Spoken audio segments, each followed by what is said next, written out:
What if I told you that your thoughts could measurably impact the fundamental building blocks of reality? Sounds like science fiction or mythology, but it's science. It's real science. And today I'm going to walk you through an experiment where we conducted focused human meditation from over 1,000 miles away, and it appeared to influence the behavior of quantum states as measured by a quantum computer. The results, they might change how you look at things. Physics has a weird problem. Quantum particles don't seem to choose a position until you observe them. It's called the quantum measurement problem. Meanwhile, neuroscience has its own puzzle. How do we experience anything at all? That's the hard problem of consciousness. What if these two mysteries weren't separate at all, but actually two sides of the same coin? That's the idea behind something called quantum consciousness field theory, or QCFT. I wanted to find out if consciousness, real focused awareness, could affect a quantum system from a distance. So I designed an experiment with IBM's 127-qubit superconducting quantum processor called KEEV, located in New York. Meanwhile, our meditators were physically in Topeka, Kansas, more than 1,200 miles away. They followed a guided 20-minute meditation using binaural beats to enter theta and delta brainwave states, the deepest levels of focused awareness.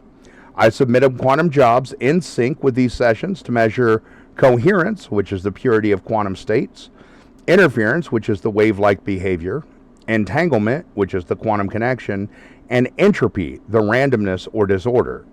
We ran 3 conditions: control with no meditation, a solo meditation, and a synchronized dual meditation. All job IDs were analyzed blindly. We didn't know which was which until after the data was processed. Hold up, before I tell you the results, try and guess.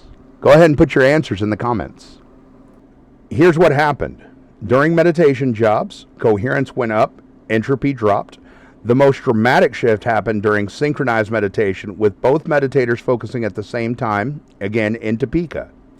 That particular job ID result showed the lowest entropy and highest coherence of the entire set. And here's the strange part. These changes weren't immediate.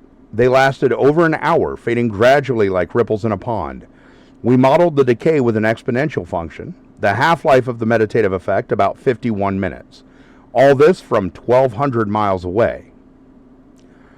If this is real, even at the tiniest scale, then we may be looking at the first physical signs that the human mind can interact with the quantum world. And it's not limited by distance. If consciousness is a field, as QCFT suggests, then maybe our thoughts don't stay in our heads. Maybe they ripple outwards and touch the very structure of reality. This could lead to things like brain-computer interfaces that respond with deep awareness, meditation techniques that stabilize quantum systems, or new science that redefines the mind-matter relationship. And it all starts with a simple question. What if the observer is part of the experiment? What do you think? Could human consciousness influence reality even across space? Drop your theory in the comments below. Like this video if it made you question the boundary between science and self. And subscribe, because next time we're testing whether entangled quantum systems can respond to shared human intention retrocausally across time backwards. Let's explore this frontier together.